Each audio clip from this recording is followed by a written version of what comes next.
voina assistant accounts officer past question kan solve lenga maths arithmetic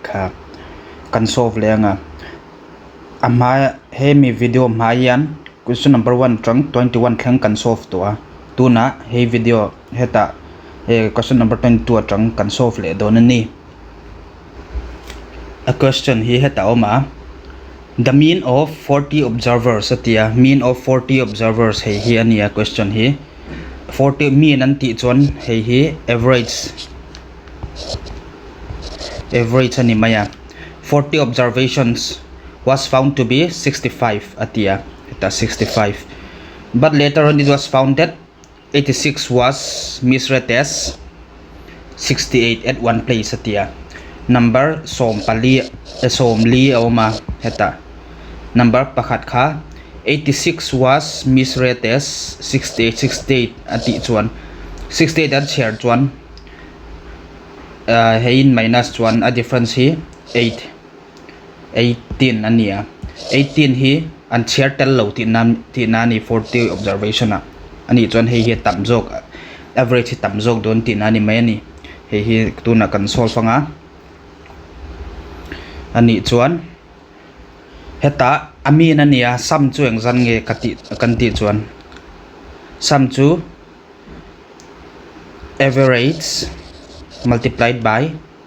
total number ania total number hei an average is 65 ania 65 multiplied by total number to 40 ania hei chu engzan nge kan ti chuan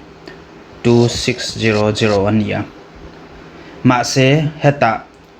number pakhat 68 86 tur kha 68 ta enge an share swal wang in mark kha 86 le 68 ni china ka minus 18 ania 18 in bel angai don ani heta 18 in bel chuan average thar kha the correct mean average thar hi engzat nge atia chu wang 18 kan bel chuan 2618 ania 2618 hi total tak ti na ni 2618 chu wang in 2618 26 average thar chu average formula heta karon je kanga average formula chu sum by total number ania total number 2618 kha asam ania total number chu 40 heta to wangin hei hi 40 ania chu wangin 40 hei in divide chuan kan divide kher lo anga pun alut lo na turin kan ngai to anga in divide top chuan 65.45 in modon ani chuwang answer to option 3 hei ani answer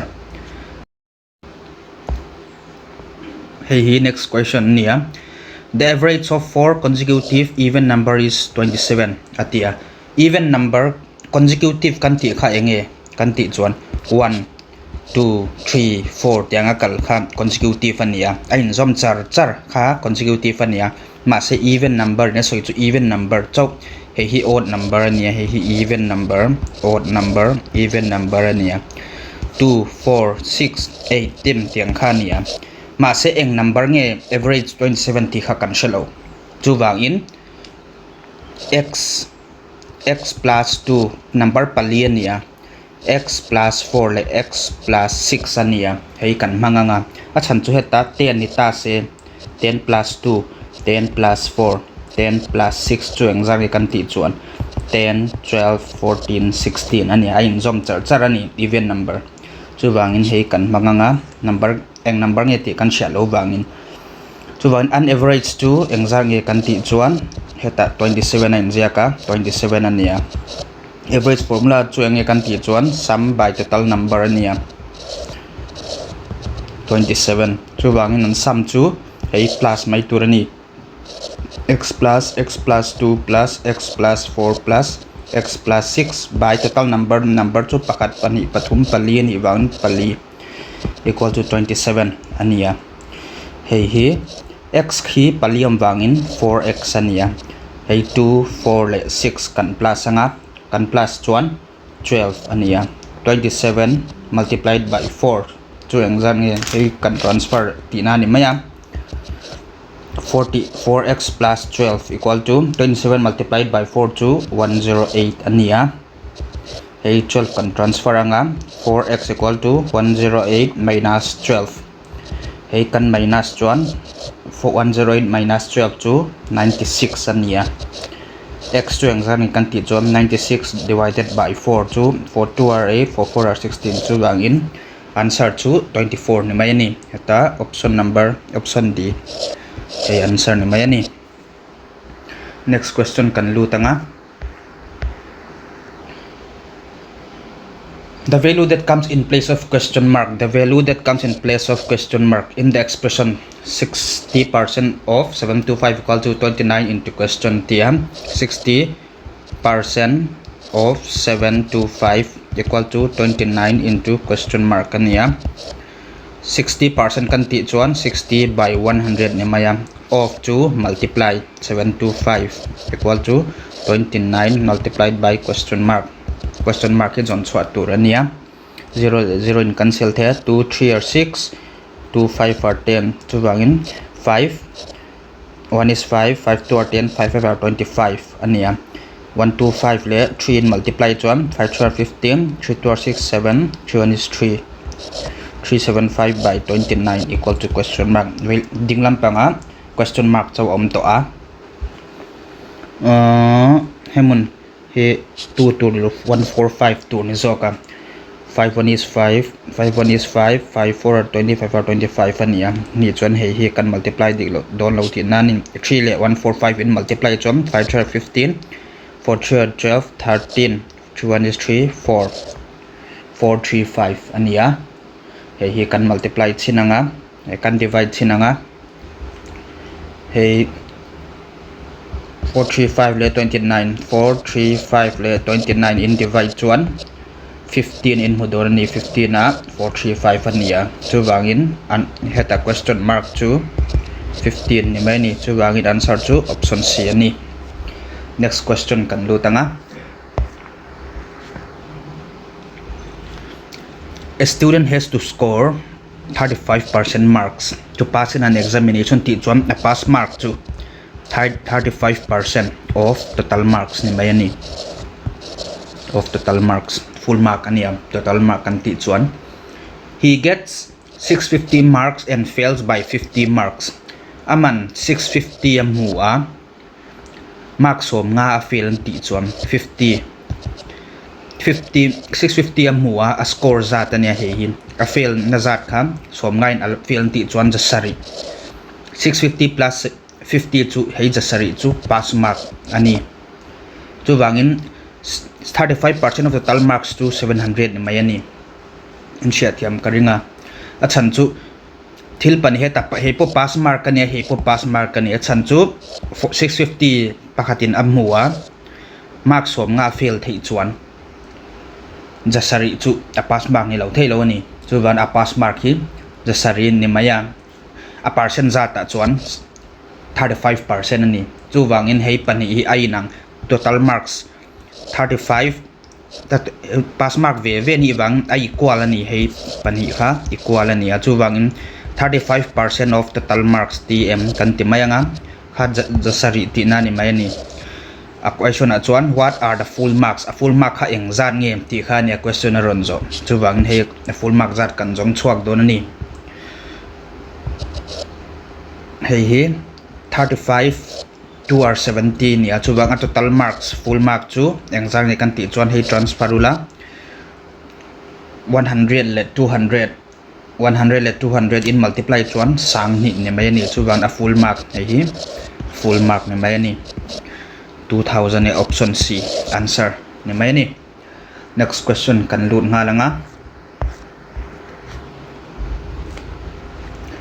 Two trains 400 meter and 350 meter long are running on parallel tracks. Train panhi hi parallel tracks heta train ta se ka train pakatania are running on parallel tracks at the rate of 180 km per hour and 180 le 120 km per hour in an planti nani. If they are running in opposite direction, the time taken at the time taken on short tour. Time taken formula to time taken formula chu distance by speed ania chuwang distance le speed apoi mo ti nani a speed kan share distance kan shalo ma che a train size hi kan share ta wang hi distance ni mai ani hi speed pan hi oma ma hey speed pan hi le hey opposite direction kha share tur ani opposite direction ani chuan speed hi plus tur ania same direction ani chuan opposite direction ni chuan speed hi plus tur ania same direction ani chuan speed hi minus tur hi share tur ani chuwangin a distance chu engzani kan ti chuan 400 meter le 300 meter ania 400 plus 300 chu 400 plus 300 chu 700 meter ni mai ni speed kha engzan nge kan ti chuan hi opposite direction ni wangin plus tur ania 180 plus 120 chu engzan nge kan ti chuan 300 ania 300 kilometer per hour ania heta answer hi second in oma hi hour in oma hi po meter in oma kilometer ai nang lo vek ania chuwang atam zok hi atlem zok meter per second in kan thlak don ni hi chuwang 300 kilometer by hour ti na ni maya hi kilometer hi meter kan thlak chuan meter kilometer pakhat chu meter sang khatani wangin 1000 meter by hour hi second na kan thlak chuan 1 hour equal to 3600 second ani chuwang hei le 00 kan cancel anga 310 31 is 3 31 is 3 2 or 6 ania hei hetiangin kan da top photanga 2 6 or 12 poilo hetiang kan da photanga hi hetiang kan da don chuan 1000 by 12 meter per second ani to a hi chuwangin hi the distance is 350 nia hi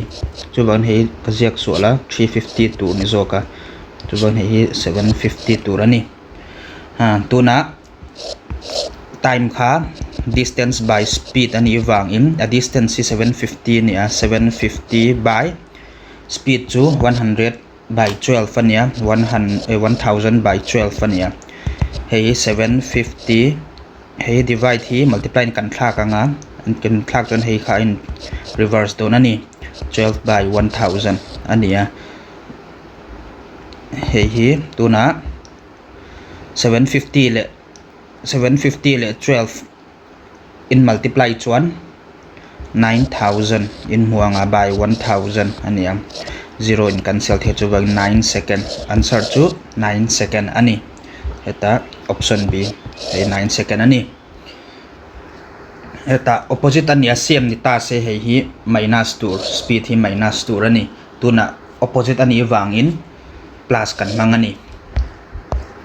next question kan lutanga question number 34 kan kal zungzunganga kunga bought an article marked at rupees 1500 ti mark price to 1500 niya after a discount of 20% on the mark price at rang 20% a discount na what additional discount must be offered to bring the net price of rupees 1080 ti to wang in 1500 a mark price 1500 niya multiplied by 20% discount niya wang in 20 anti 180 by 100 niya at sanchu 100 minus 20 to 80 niya ta ama video te po inula in chathiam bayanga hem chung chang hi karon explain kher to lowanga eta voi khat mark price selling price shim chu mark price multiplied by 100 minus discount percent by 100 ania hai kamangani ma say what additional discount rate must be offered what additional rate discount rate must be offered to kunga to bring the net price to rupees 1080 atia chu bangin voi khat a discount le ti nani kan shell bangin 100 minus discount percent hey discount percent jon chwa tur ania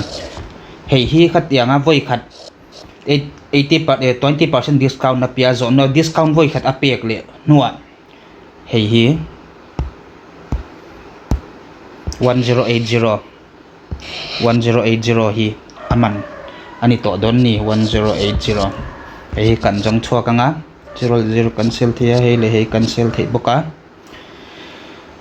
hei hi kan da photanga hei pani hi kan transfer don ni kan transfer cho multiply ve ve ne bang divide aron kal don ni 100 minus x equal to 1080 by 15 into 8 ania hei hi kan jong chua ka nga 100 minus discount percent x kan manga ma sa discount percent discount d kan mangzo ka nga discount percent din d percent equal to hi chuang zang e kan ti chuan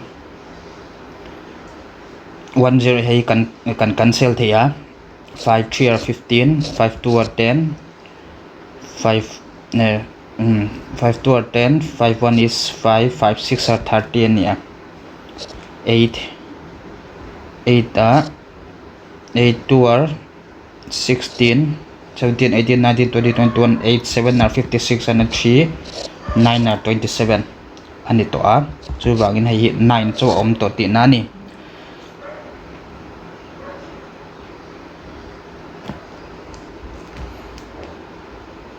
oh hemona 0 lam wangin wai chu ka thengila multiplied by 10 transfer chuan 10 ani anga multiplied by 10 chu 90 ani a chu wangin hei kan transfer anga hei lam pa kan transfer don ni 100 minus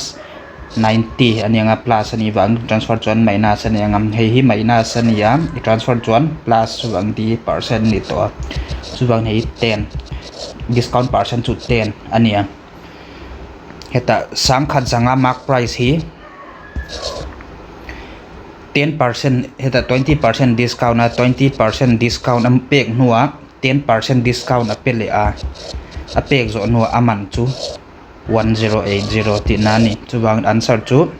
10% heta option D ani next question kan lu tanga question number 35 the mark price of an article is 10% higher than the cost price atia a discount of 10% is given on the mark price but by this type of sale there is gain nge loss nge gain ani chuan engzat nge gain loss ani chuan engzat nge loss ti khania a mark price is 10% higher than the cost price ania cost price ai in 10% in atam zoka a discount po 10% in aniam zok boka a mark price ai chu ti ni chuan hei tiang thil chu hei formula kan mang the ni x plus y plus xy by 100 ania kata higher anti wangin 10 ania discount ni chuan minus 10 chu wang hei hi x in kan manga hei hi y in kan manga 10 minus 10 plus or minus hei chu plus ania x hi plus 10 ani wangin 10 multiplied by y chu minus 10 ani wangin minus 10 by 100 ania ele in cancel thea 0 le 0 eta cancel thea chu wangin answer chu minus ani wangin minus le plus in multiply chuan minus ania minus 1% minus neng pange om ti chuan loss ti na ni mai ni hei hi heta engma plus ni ta se gain ani anga minus ani wangin loss chu wangin 1% loss ani next question kan lu tanga Thanga purchased a washing machine for rupees 7660 here cost price ani thanga tan he allows a discount of he allows to sell it at the discount of 12% on its mark price and still gains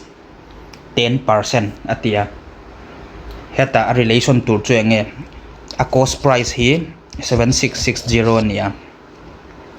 discount mark price atrang discount namu he allows a discount of 10% hei ha alei hi discount na pe a 12% discount 12% ania discount na pek nuwa po aman 10% again na chu wangin the mark price hi eng zat nge ti kha ne question na ron zo chu wan hi kan jong chua ka nga ama video te kha enula hei formula hi kasiak mun to mark price hei selling price equal to mark price multiplied by 100 minus discount percent by 100 ti in huanga hustilo po in selling price equal to cost price multiplied by 100 plus or minus profit or loss percent by 100 ti point hudola ni selling price ve ni wangin hei pani po equal don ti nani chuwan hei kan mang don ni tuna mark price hi kan chon chua turania 100 kan share discount percent chu 12% ania cost price 7660 kan share hei 7660 kan share hei profit nge loss nge ti chuan gain chu profit ania plus tu ne hei 10% gain ania hei heta tang kan chong chok ton hei pani hemi pani equal wangin heta mark price multiplied by 100 minus discount percent by 100 equal to cost price multiplied by 100 plus profit percent by 100 hei equal to 1 hei tiang kan mang don ni mark price kan chon chua turania equal to nilo multiply to 100 minus discount percent chu engzan kan ti chuan 12 ani wang in 12 by 100 equal to cost price multiplied by 100 ania 100 plus profit percent chu 10 ania wang in 10 by 100 ania hele hin cancel thei maya a cost price heta cost price kan jang halanga cost price is 7660 ania mark price multiplied by 100 minus 10 ke 12 to 88 ania 7660 multiplied by 100 plus 10 to 110 ania hei tuna kan cancel nga 11 1 is 11 11 8 88 ania baka hei kan cancel le nga 8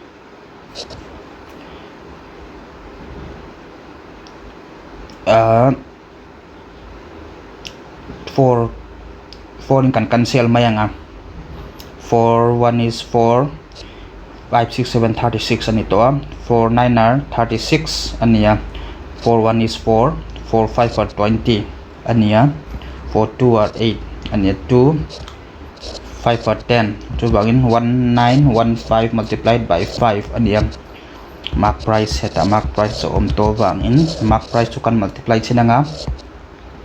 5 are 25 2 in hand 5 1 is 5 6 7 9 5 are 45 4 in hand 5 1 is 5 6 7 8 9 9 5 7 5 ania tu wangin heta 9 5 7 5 option B hey answer ni may ni next question kan lutanga by selling 60 meter of cloth a shopkeeper gains the cost price of 15 meters of cloth what is his profit percent jon chwa turania by selling 60 meter of cloth anti chuan 60 meter of cloth hi 60 meter asak chuan aman 15 meter again thin tin ani many gains the cost price of 15 meter chu wangin heta a profit zat chu 15 ni mai a cost price hi 60 ania selling price chu engzak kan ti chuan 75 hei plus ula hei 60 plus 15 ania a chan chu a cost price som rung ni ta se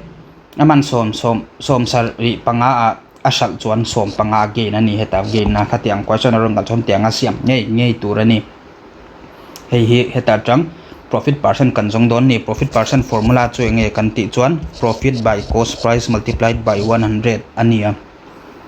chu wangin hei hi kan jong anga profit hi heta formula ka ji awang heta kan jang hal mayanga profit hi 15 ania cost price hi 60 multiplied by 100 chu hei kan cancel anga 3 2 are 6 3 5 are 15 2 5 are 10 chu wangin 25% profit ani option A answer na may ani. Next question kan lu tanga. A shopkeeper buys 200x at rupees 6 each atia. Hey kan jon chu atunia shopkeeper pakhatin R2 so e jani aleya pakhat man chu cheng rukani ati chuwang cost price of 200x chueng rangi kan ti chuan 200 multiplied by 6 chu 1200 sang khat jani in alei ti na ni mai ani sang khat jani in aleya. On the way 20x are broken. R2 som ni achia ti na ni maya. R2 som ni achiat chuan a broken zat chu R2 som ni ne pakhat cheng ruk man ani wangin za som ni man hi achia ti na ni mai ni chu ti ni chuan and sells the remaining x a remaining x chu som ni achiat chuan remaining chueng zat nge don R2 zan yen ni som ni achiat chuan za som riat a remaining ti na ni mai ni hei chu poisa zata cheng riat in a sala ani chuan 180 multiplied by 8 chu 8 are 64 6 in hand 8 1 is 8 1440 ani 1440 aman avai hian za sang khat jani in ala a achia po ni acha po ni heti zatin asal za som riat ani chuan hei profit percent ang zat nge ani don ti khan niam hei calculate dok tur ani masin chat tham na tura kazi ani wangin tiang karon zia kani tu ban hei selling price ania hei tu na a profit chu formula chu selling price minus cost price ania profit percent chu profit by cost price multiplied by 100 ania hei profit kan jang masa don ani profit chu yang jan kan ti chuan a selling price hi 1440 ania a cost price hi 1200 ani wang a profit zat chu jani somli ni mai ani chuwang for a profit percent chu hei ania a profit zat hi 240 ania by cost price chu 1200 multiplied by 100 ania kan selenga 12 2 are 24 chu wangin answer chu 20% ni mai ani eta option A 20% ani answer 13 eta next question kan lu tanga. In a poultry farm having hens and pigs arle vok hi oma moya can see 84 heads ni chuan heta 84 heads ani chuan hei chu hen le pig ain hen le pig kha a total chu 84 ti na ni mai ani chu bang hen plus pig chu mis ami ni lom ran nung sim hi som riat pali ti na ni a lek hi 282 ani lek kan ti chuan hen in r in 2 ani ya 2 legs ke panhi ani ya pig in ke pali ni wangin 4p ani ya avai hian 282 ani wangin 2 hen plus 4 pig chu avai hian 282 ani chu wangin heta hen hi 84 transfer ula hi minus p ti na ni mai ni 2 hen plus 4p equals to 282 question trăng equation kan siam ti na ni mai ni chu ban hi kan solve anga hen chu 84 by p ani a 284 minus p plus 4p equal to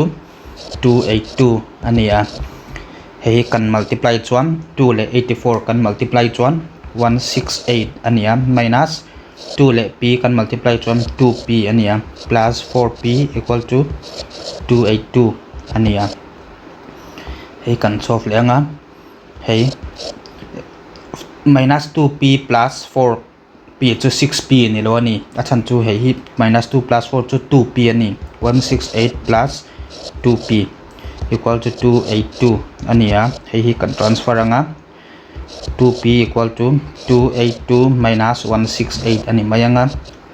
282 minus 168 chu 114 ania hei 2p ala nia hei 2 kan transfer le nga 114 by 2 ania hei hi som nga pasari chu wangin vok hi som nga pasari awm ti na ni atotala hen plus pick chu som riat pali alu lu pakhat lir an nei wangin r in lu pani nei ti om lo vok pon lu pani nei ti om lo chu wangin a head shim r poni se pick poni se vok poni se 84 ania heta pick hi 57 hei pick hi 57 ti kan sheto a total hi 84 ni wang hen chueng zat nge ni don ti kha nia hin transfer chuan hen equal to 84 minus 57 chu 4 5 6 7 2 24 chu 20 7 2 14 7 ania hi 27 27 chu wangin hen chu om zat chu 27 ania pick om zat chu 57 ani chu wang answer chu how many hens are there in the farm how many hens are engzan yo matia arom zat chu som ni pasari option a answer ni mai ni next question kan lu tanga if root over 18 multiplied by 14 multiplied by x equal to 168 find the value of x jon chwa turania hei x jon chwa turani heta kan je kanga 18 multiplied by 14 multiplied by x equal to 168 ania hei hian in square root hi chu bangin squaring both sides kajak hello nga heta squaring both sides tin kanjak to panga multiply by 14 into x hei hi squaring both sides kan tianga 168 square tinani maya 168 square to 168 multiplied by 168 ni maya hei kan cancel nga 18 multiplied by 14 multiplied by x equal to 168 multiplied by 168 ania hei pani kan transfer nga velam panga x chau kan da don ni kan transfer chuan a in kara multiply li ram awang in divide aron kal don ni 168 multiplied by 168 by 18 multiplied by 14 ania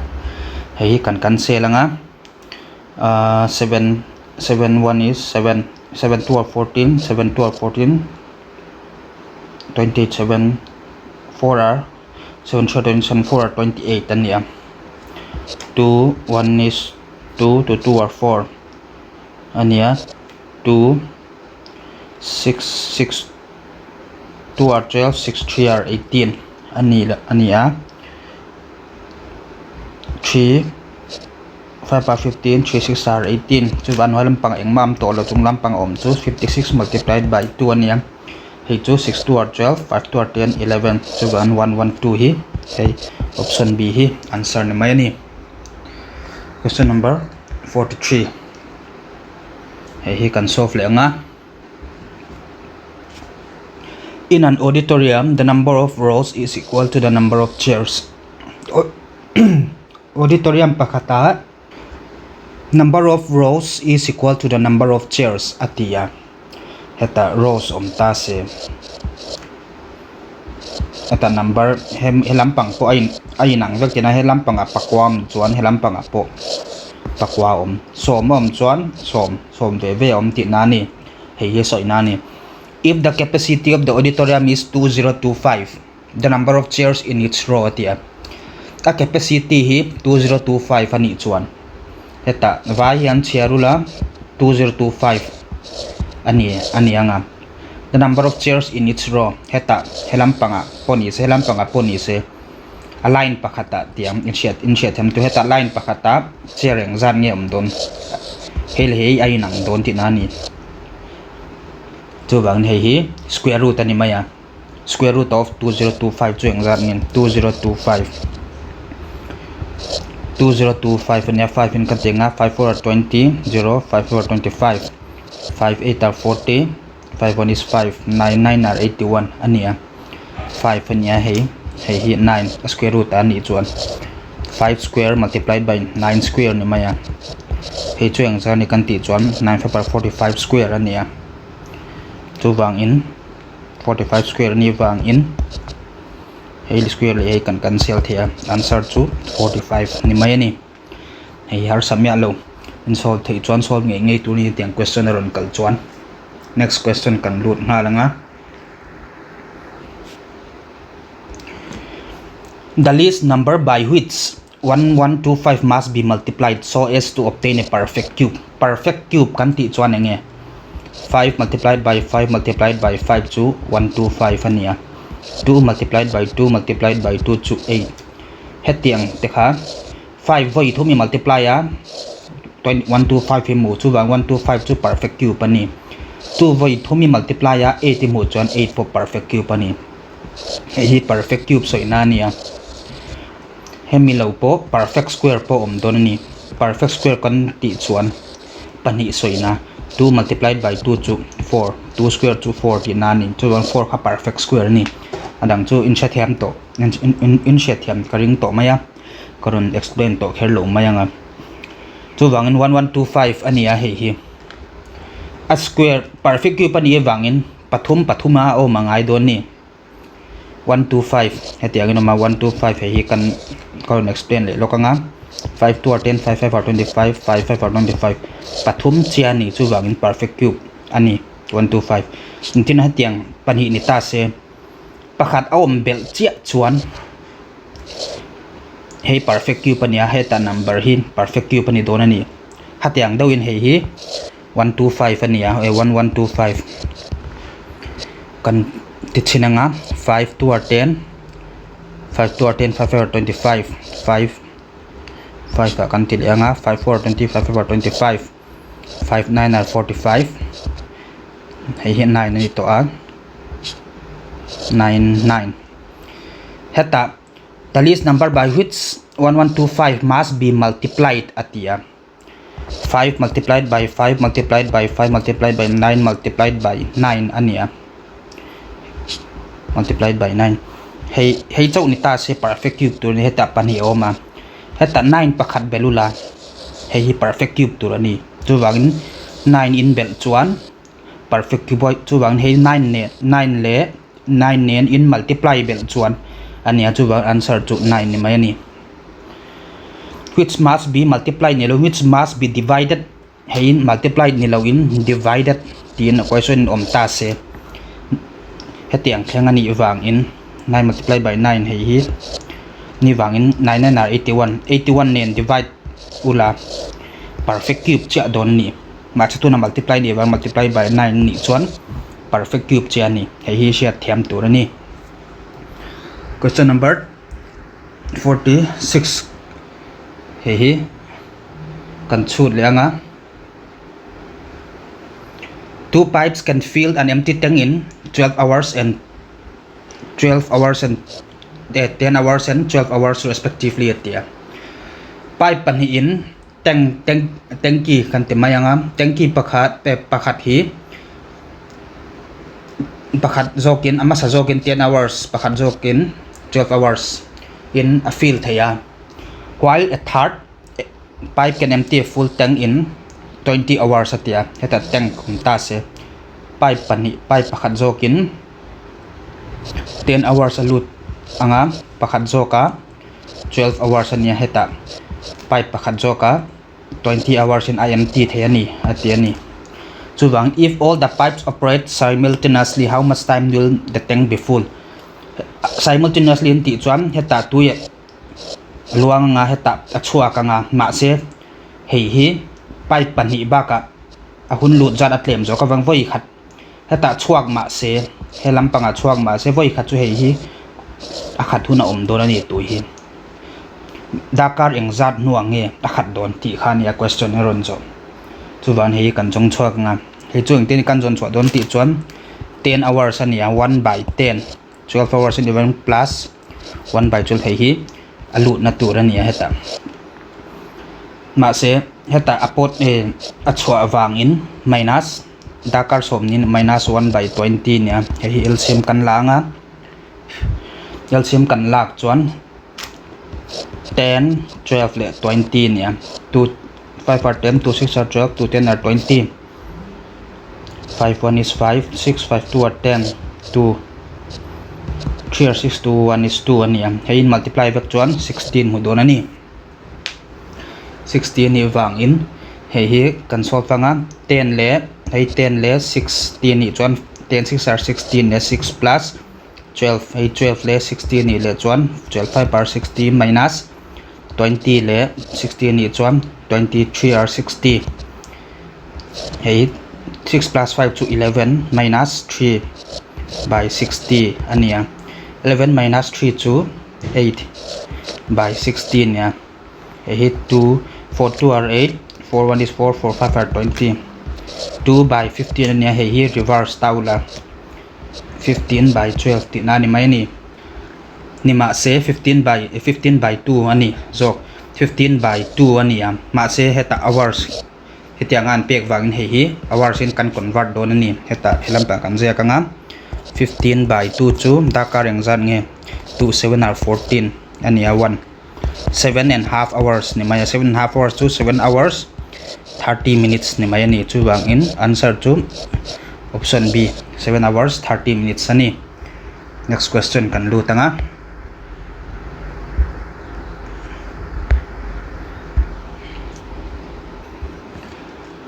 A and B can finish a piece of work in 20 days and 12 days respectively. Then na pakhat hi A in 20 days in a zautheya, B in 12 days in a zautheti nani. A started the work alone and then after 4 days B joined till the completion of work. A in nili chung ama chaw na thokti nani ya. B joined till after that B joined atia. Nili nuwa B na join na till the completion of the work. Time taken to finish the remaining work. A remaining work jon chwa turania. A join B and a join nuwa remaining work hi jon chwa turania. Chu wangin A heta helam pa kan siak zo kanga. As 1 day work chu yang zai kan ti chuan 20 ne 1 by 20 che som ni chua che khat ni khatina zauti nani ma se ma hi nili chunga thoka wangin 4 days work chu as 4 day work chu 4 by 20 ni mai don ni a chan chu che som ni chua che pakhat azawa ni khatin che som ni chua che li hi azauti nani chuwan hi kan cancel nga 1 by 5 ani ma se heta in she thiam turin a remaining work hi nili chungyan 1 by 5 azauti nani mai ni a remaining work chu engzang kan ti chuan che nga chua che khat azau chuan che li so che nga chua che li ala om ti nani mai ni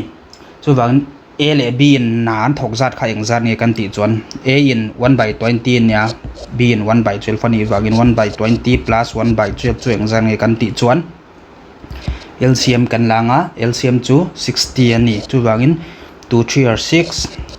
12 5 are 60 chu wangin 8 by 60 ania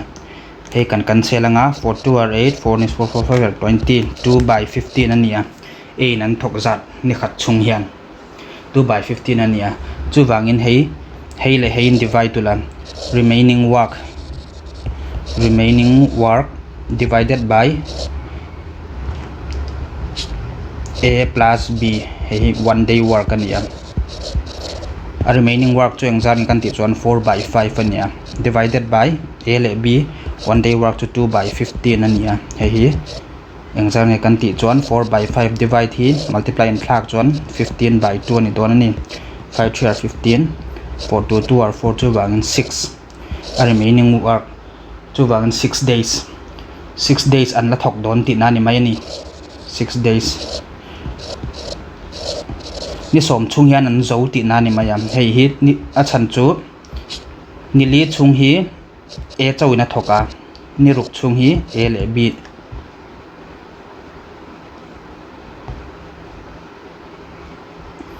hei hi nili chung hi A chawin thoka ni ruk chung hi A le B na thoka chu wangin 4 plus 6 equal to 10 days ania ma se question aron zo chu time taken to finish the remaining work ati wang 6 days hei answer ni mai ani next question kan lu tanga tea and para can together do a work in 8 days atia 8 days chungya nan thok thia tea alone can do in 12 days. In how many days will para alone finish the work atia nichina 1 by x plus 1 by y tianga kan si angin hei po ma se hei an thok at together ania chuwangin 1 by 8 minus 1 by 12 kha hei ha para in a thok zat turani chuwan hei yang zan nge kan ti chuan 8 multiply 8 LCM lak chuan 24 ania 8 share 24 minus 2 equal to hei para in a thok zat ni wangin 1 by 24 equal to para chuwangin para in thok zat chu 24 days ni mai ni hei reverse taula ni khata thok zat tur ania 1 by 24 ni ma se ni khata thok zat tur ni lawin awa hian ni som ni pali chunga lut don ti na ni chuwang answer chu option A ani kan zo photanga voina tan hi sei ve deuh to wangin kan du to photanga nakina question dang te po eta assistant accounts officer AO question dang te po kan solve le don ani chuwangin lo thlirula han lok poyula nakina in exam apo thatakin in chang thei don ni hetiang question hi in shiat thiam chuan voina tan hi kan du tok phodang kalome